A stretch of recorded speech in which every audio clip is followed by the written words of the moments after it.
बिस्मिल्लाहिर्रहमानिर्रहीम। 9th class. आज की वीडियो में हम चैप्टर 3 डायनामिक्स 1 के MCQ सॉल्व करेंगे।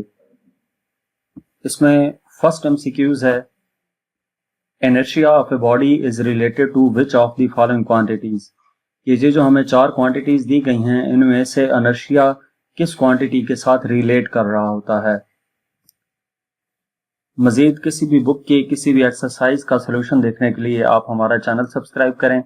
तो इस MCQs की अगर बात की जाए तो इनर्शिया जो है वो डायरेक्टली प्रोपोर्शनल होता है मैस के, यानी कि मैस अगर ज्यादा होगा तो इनर्शिया ज्यादा होगा और मैस कम होगा तो इनर्शिया भी कम होगा। तो इनर्शिया मैस पे डिपेंड कर रहा होता है, इस वजह से इसका ए ऑप्शन करेक्ट होगा।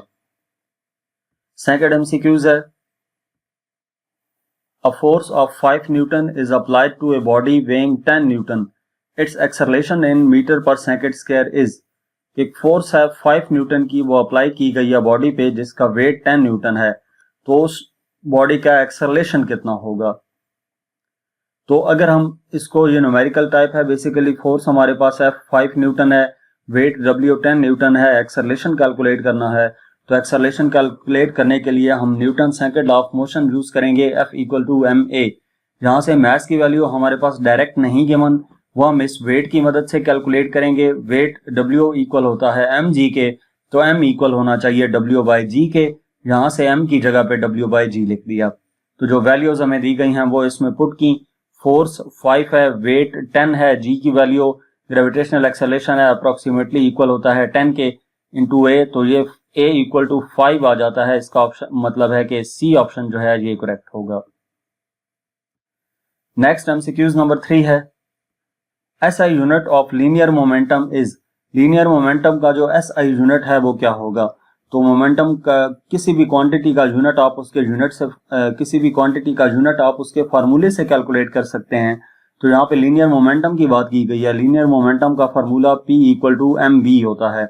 मैस का यूनिट किलोग्राम और वेलोसिटी का यूनिट मीटर पर सेकेंड, तो ये किलोग्राम मीटर पर सेकेंड आता है, यानी कि D ऑप्शन करेक्ट है। नेक्स्ट MCQs नंबर 4 है, The rate of change of momentum of freely falling body is equal to its momentum, velocity, weight और size। Rate of change of momentum की बात की गई freely falling object। तो rate of change of momentum हमारे पास equal होता है force के। जब ऑब्जेक्ट फ्रीली फॉल कर रहा होगा तो उसके ऊपर जो अप्लाई हो रही होती है फोर्स, वो उसके वेट की इक्वल होती है। F की जगह पे W पुट करें तो rate of change of momentum equal आता है वेट के, यानी कि C ऑप्शन करेक्ट होगा। MCQs नंबर 5 है, change in momentum of a body is equal to. किसी भी बॉडी के मोमेंटम में जो चेंज आता है वो किसकी इक्वल होता है। Force into velocity, force into time, mass into time या फोर्स। तो rate of change of momentum equal होता है फोर्स के। यहां से टाइम F के साथ मल्टीप्लाई होगा तो चेंज इन मोमेंटम इक्वल आ जाता है फोर्स इंटू टाइम, यानी कि B ऑप्शन करेक्ट होगा। नेक्स्ट MCQs नंबर 6 है, A book of mass 5 kg is placed on the table। 5 kg की एक बुक है जिसको टेबल पर रखा गया है। Magnitude of net force acting on the book is। उस बुक के ऊपर जो नेट फोर्स अप्लाई हो रही होगी वो कितनी होगी। तो हम इसको थोड़ा सा एक्सप्लेन करें। अगर मैस हमारे पास 5 kg है, फोर्स हमने कैलकुलेट करनी है जो उसके ऊपर अप्लाई हो रही हो, तो उसके ऊपर जो फोर्स अप्लाई हो रही होगी वो उसके वेट की इक्वल होगी, यानी कि F इक्वल होगा W के, उसके वेट के, और W इक्वल होता है mg के। m की वैल्यू हमें 5 गिवन है, g की वैल्यू ग्रेविटेशनल एक्सेलरेशन 10 होती है, तो ये 50 न्यूटन आंसर आता है, यानी कि इसका A ऑप्शन करेक्ट है। नेक्स्ट MCQs नंबर 7 है, thrust force is a consequence of which law of motion. Thrust force किस लॉ के साथ रिलेट कर रही है। तो बेसिकली जो थ्रस्ट फोर्स है, थ्रस्ट फोर्स से मुराद जिस तरह के कोई मिसाइल है वो मूव करता है तो वो थ्रस्ट फोर्स की वजह से मूव कर रहा होता है। उसमें गैसेस एक डायरेक्शन में इजेक्ट हो रही हैं जिसके रिएक्शन के तौर पर वो आगे की तरफ मूव करता है। तो जहां पे एक्शन और रिएक्शन आ जाए वो थर्ड लॉ होता है, Newton third law of motion. तो इस वजह से थ्रस्ट फोर्स जो है वो Newton third law of motion का कॉन्सिक्वेंस है। C ऑप्शन इसका करेक्ट होगा। नेक्स्ट MCQs नंबर 8 है, a force acts on a body for 2 seconds and it produces 50 kilogram meter per second change in its momentum. The force acting on the body is। एक force जो कि body के ऊपर act कर रही है 2 second के लिए, वो एक्सेलरेशन प्रोड्यूस करती है 50 kilogram metre per second, momentum produce करती है। ये एक्सेलरेशन ही मोमेंटम है, ठीक है। टाइम और मोमेंटम गिवन है, फोर्स कैलकुलेट करनी है, तो rate of change of momentum equal होता है फोर्स के, इसमें एफ कैलकुलेट करनी है, rate of change of momentum 50 divided by time 2 second है, इसको हम डिवाइड करेंगे तो ये 25 न्यूटन आंसर आता है, यानी कि इसमें सी ऑप्शन करेक्ट है।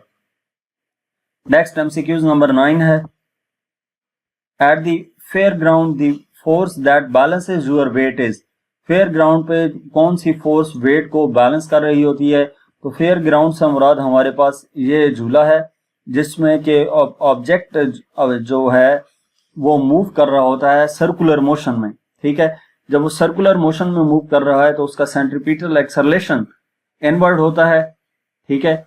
सेंट्रीपिटल फोर्स जो है वो उसको बैलेंस कर रही होती है उसके वेट को, क्योंकि वेट जो होगा वो आउटवर्ड डायरेक्शन में होगा सेंट्रीफ्यूगल फोर्स की वजह से, तो उसको बैलेंस करने के लिए इनवर्ड फोर्स होती है सेंट्रीपिटल फोर्स, तो ये बी ऑप्शन करेक्ट होगा। नेक्स्ट एमसीक्यूज नंबर 10 है, when a hanging carpet is beaten by stick dust flies off the carpet it is mainly due to. जब एक कारपेट जिसमें डस्ट होती है उसको हैंग किया जाता है और उसको कारपेट को हम क्या करते हैं, स्टिक से मारते हैं, तो उसकी वजह से क्या होता है कि उसमें से डस्ट निकल जाती है। वो डस्ट किस रूल के तहत निकलती है? तो जब स्टिक को बीट किया जाता है, जो ही स्टिक कारपेट को हिट करती है, कारपेट आगे की तरफ मूव कर जाती है और जो डस्ट पार्टिकल्स हैं वो इनर्शिया की वजह से अपनी पोजीशन बरकरार रखते हुए, रेस्ट की पोजीशन बरकरार रखते हुए वहीं रह जाते हैं, जिसकी वजह से वो कारपेट से अलग हो जाते हैं। तो इसका मतलब है inertia of dust, C option correct है। नेक्स्ट एमसीक्यूज नंबर 11 है, a bucket having some water is revolved in vertical circle, water does not spill out if on the bucket is upside down due to. कि एक bucket के अंदर पानी डालकर उसको घुमाया जाता है वर्टिकल सर्कल में, तो उसमें जो वाटर है वो नीचे नहीं गिरता, इसकी वजह क्या है? तो वो बेसिकली बात कर रहे हैं, आपकी इसकी डायग्राम बनी हुई है बुक के ऊपर, उस डायग्राम की बात की जा रही है। जब उसको घुमाया जाएगा तो वाटर जो है वो आउटवर्ड मूव करता है। आउटवर्ड किस वजह से मूव करता है? Due to centrifugal force. तो सेंट्रीफ्यूगल फोर्स की वजह से वो आउटवर्ड मूव करेगा, आउटवर्ड आगे आ जाती है बकेट, तो इस वजह से वो बाहर नहीं गिर पाता। तो वो उस पर कौन सी फोर्स अप्लाई हो रही होती है? Centrifugal force on water, B option correct है। इस बेसिकली एमसीक्यूज में यह पूछा गया था कि बकेट के अंदर पानी डालकर उसको जब ऐसे घुमाएंगे तो वो जब हाईएस्ट पॉइंट पे पहुंचती है, टॉप पे, तो उल्टी होती है, बकेट उल्टी है, पानी ऊपर से नीचे गिर जाना चाहिए लेकिन वो नहीं गिरता।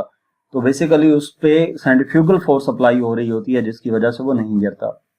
नेक्स्ट एमसीक्यूज नंबर 12 है, the force which moves the car is.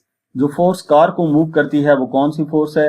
तो अगर हम इनिशियली इन ऑप्शंस को देखें तो हमें ऐसा लगेगा कि इंजन जो है, फोर्स जो डेवलप कर रहा है इंजन, वो आंसर करेक्ट है, लेकिन ऐसा हरगिज नहीं है।